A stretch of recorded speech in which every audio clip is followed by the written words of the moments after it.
Hey guys, I'm gonna give you all a quick update at the Reno house. I know it's been a few weeks.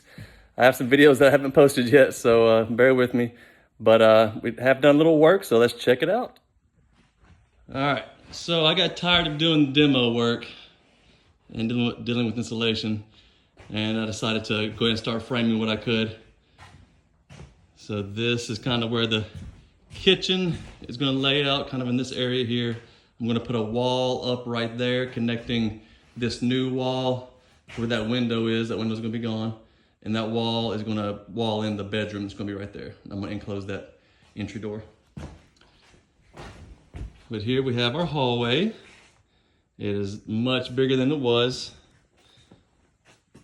Then to the left here is gonna be a laundry room. Bring the laundry from the basement to up here. And yes, that door will be gone. And when the neighbors ask me that, yes, it will be gone. And then over here on the other side, we're gonna have a little pantry. So I'm not sure what I'm gonna do with this yet.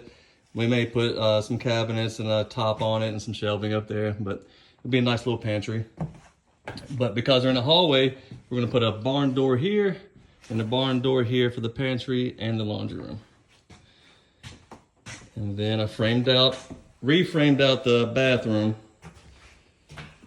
because originally when you walked in, you stepped into the vanity that was right here. So I'm moving that over here and putting the toilet here. And so the original bathtub ended right here where the old floor is. So I extended it out. So we're gonna put the bathtub here, so that way I can accommodate the vanity and the toilet, and it's gonna be much more spacious, not gonna feel so tight and cramped. So the space was always here, just needed a little redesign.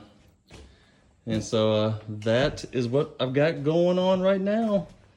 Once I get this wall over here framed in for the bedroom, and because I gotta put a closet in there as well, I'm gonna start putting windows in, moving doors around and things of that nature, and getting this kitchen designed. So I got Misty coming in next week to help me do that. But that is it for now. Y'all have a great day. Bye.